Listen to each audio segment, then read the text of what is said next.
Competencia frente a competidores. El fundamento de muchas acciones judiciales gubernamentales bajo las leyes antimonopolio es que las acciones de una determinada empresa amenazan la competencia.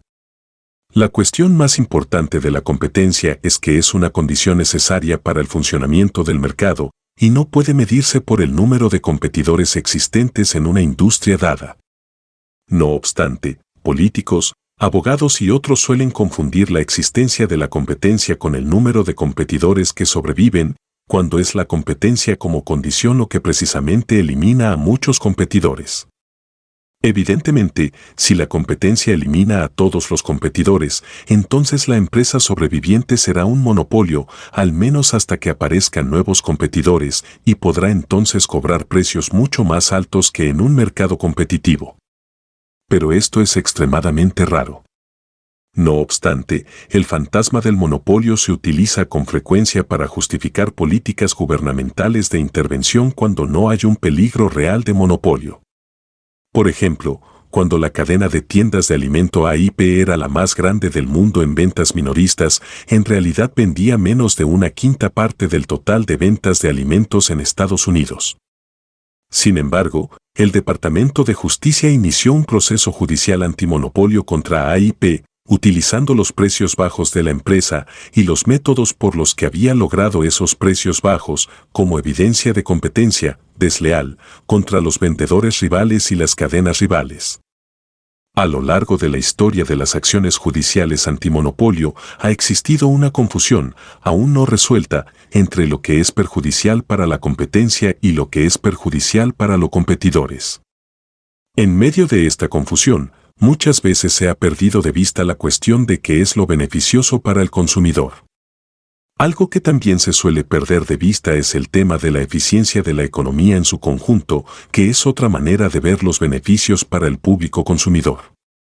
Cuando los productos se compran al por mayor en camiones, como lo suelen hacer las cadenas de tiendas, se usan menos recursos que cuando los productos se transportan en cantidades mucho más pequeñas a numerosas tiendas más pequeñas. Tanto los costes de entrega como los costes de venta son menores por unidad de producto cuando el producto se compra y vende en cantidades suficientemente grandes como para llenar un vagón de ferrocarril. El mismo principio se aplica cuando un gran camión entrega una vasta cantidad de mercancía a Walmart, en comparación a la que entregaría a numerosas tiendas más pequeñas esparcidas por una extensión territorial mayor. Los costes de producción son también más bajos cuando el productor recibe un pedido tan grande que le permite programar la producción con anticipación en vez de tener que pagar un tiempo extra para satisfacer varios pedidos pequeños e inesperados que llegan al mismo tiempo. Los pedidos impredecibles también aumentan las probabilidades de que existan periodos de menor demanda en los que no hay suficiente trabajo como para mantener a todos los empleados trabajando. Los trabajadores que tienen entonces que ser despedidos pueden encontrar otros trabajos, y puede que no todos vuelvan cuando el primer empresario tenga más pedidos que cumplir, con lo que se hace necesario que éste contrate nuevos trabajadores, lo que implica costes de capacitación y un descenso en la productividad hasta que los nuevos trabajadores adquieran la experiencia suficiente para alcanzar una eficiencia óptima. Los empresarios que no pueden ofrecer un trabajo fijo pueden terminar dándose cuenta de que reclutar trabajadores puede resultar más difícil, salvo que puedan ofrecer un salario mayor para compensar la inestabilidad del empleo. Debido a todas estas cosas, los costes de producción son más altos cuando existen pedidos impredecibles que cuando un gran comprador, como, por ejemplo, una gran tienda de almacenes, puede contratar una gran cantidad de la producción del proveedor, permitiendo así ahorros en la producción, que, a su vez, se reflejan en los precios más bajos que cobra la cadena, así como en los menores costes de producción y en el mayor lucro que obtienen los productores. Sin embargo, este proceso suele ser presentado mediáticamente como el resultado de diversas maniobras mediante las que las grandes cadenas de tiendas utilizan su poder para forzar a los proveedores a venderles por menos dinero. Por ejemplo, una nota del periódico San Francisco Chronicle decía: durante décadas, los grandes vendedores minoristas como Target o Walmart han usado su extraordinario poder para exprimir a sus proveedores, que, por otra parte, tienen un gran interés en mantenerlos felices. lo que es expuesto como exprimir a los proveedores para el beneficio único de una cadena minorista con poder, es, en la práctica, una reducción en el uso de recursos escasos, lo que beneficia a la economía con la liberación de algunos de estos recursos, que podrán ser usados en otros lugares.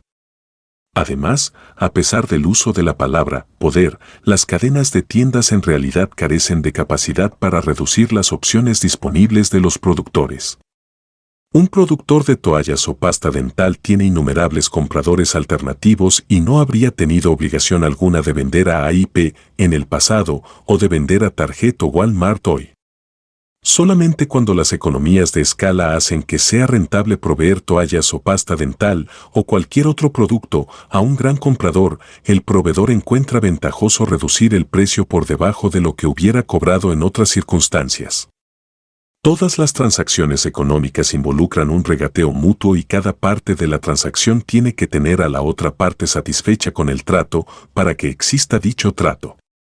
A pesar de las economías de escala, muchas veces el gobierno estadounidense ha tomado acciones judiciales antimonopolio contra empresas que dieron descuentos por altas cantidades que no fueron del gusto de las autoridades. Por ejemplo, hubo un famoso juicio antimonopolio contra la Morton Salt Company en los años 40 por ofrecer descuentos a los que compraban sus productos por camiones. Las empresas que compraban menos de un camión de cajas de sal pagaban unas $60 por caja, las que compraban un camión de cajas pagaban unas $50 por caja y las que compraban 50,000 cajas o más a lo largo del año pagaban unas $35 por caja. Debido a que eran relativamente pocas las empresas que podían permitirse comprar tanta sal y la mayoría no lo hacía, la Corte Suprema de Estados Unidos dictaminó que las oportunidades competitivas de ciertos comerciantes habían sido dañadas, validando así las acciones de la Federal Trade Commission contra la Morton Salt Company. De igual manera, el gobierno inició acciones contra la Standard Oil Company en los años 50 por permitir descuentos a aquellos comerciantes que compraban petróleo por tanques. Igualmente, la Borden Company fue enjuiciada en los años 60 por cobrar menos por la leche a las grandes cadenas que a las pequeñas tiendas. En todos estos casos, el punto clave era que las diferencias de precios eran consideradas discriminatorias y desleales para aquellas empresas de la competencia que eran incapaces de realizar compras tan grandes.